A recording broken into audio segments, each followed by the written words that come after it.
Pourquoi la loi organise le fonctionnement de la copropriété? Pourquoi les faiseurs de loi ont-ils prévu un cadre légal pour organiser le fonctionnement de la copropriété? Une copropriété, c'est différentes personnes qui sont liées entre elles par la gestion commune de leur immeuble, sans nécessairement avoir choisi à qui elles sont liées. C'est aussi des personnes avec des intérêts, des envies, des ressources qui peuvent être différentes et qui sont propriétaires ensemble des parties communes. La loi existe pour protéger les droits de chacun et faciliter le bon rapport entre voisins. Acquérir un appartement représente un investissement important et implique de nombreuses responsabilités. Acheter un appartement constitue également un engagement à long terme, souvent accompagné d'un emprunt financier.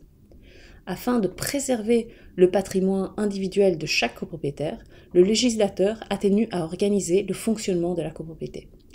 Par exemple, si un copropriétaire refuse de réaliser des travaux et empêche l'association des copropriétaires de les mettre en œuvre, il est possible, via l'intervention du syndic, d'entamer une action judiciaire devant le juge de paix au nom de l'association des copropriétaires.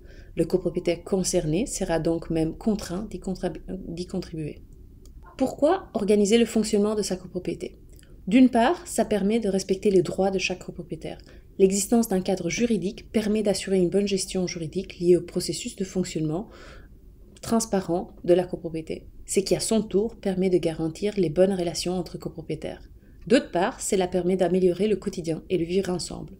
Le fait de savoir précisément qui fait quoi et quelles sont les responsabilités de chacun améliore le fonctionnement et facilite la communication. Au sein d'une petite copropriété, tout le monde se connaît et fréquemment on se rend des services qui sont de nature à améliorer le quotidien. Organiser sa copropriété, c'est un peu comme une assurance. C'est prévoir l'avenir et éviter d'être confronté un jour à des problèmes de voisinage sérieux qui nécessiteront la consultation d'avocats, voire même la mise en œuvre de procédures judiciaires très coûteuses. Et finalement, l'organisation d'une copropriété et en particulier son correct enregistrement à la BCE et celui de son syndic sont également des obligations légales et des conditions nécessaires à l'obtention des primes. Il serait dommage de passer à côté de tout cela car on n'a pas organisé sa copropriété. Quels sont les principes sur lesquels s'appuie l'organisation de la copropriété? Les deux grands piliers de fonctionnement d'une copropriété sont la loi sur la copropriété et les statuts de la copropriété. La loi sur la copropriété est impérative, ce qui signifie qu'elle s'applique à toutes les copropriétés. Elle va imposer aux copropriétaires de faire le choix d'un syndic et implique une série d'obligations, comme celle de tenir une assemblée générale au moins une fois par an.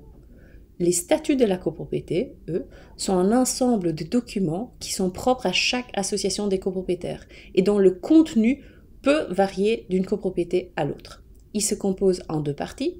D'une part, l'acte de base. Ce document reprend la division de l'immeuble et identifie les quotes-parts de chaque lot dans les parties communes.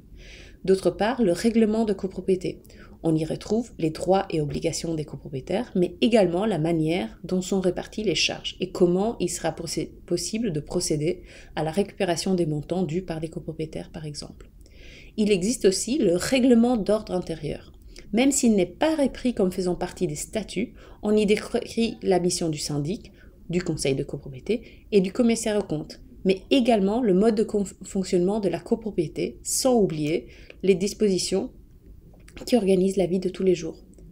Qu'est-ce qui se passe si on veut modifier quelque chose à ces documents? Des changements à l'acte de base ou au règlement de copropriété nécessitent un passage chez le notaire et donc des frais pour avoir un changement définitif et opposable au tiers. Pour ce qui concerne le règlement d'ordre intérieur, un vote en assemblée générale à la majorité absolue, donc 50% des quotes-parts plus 1, est suffisant.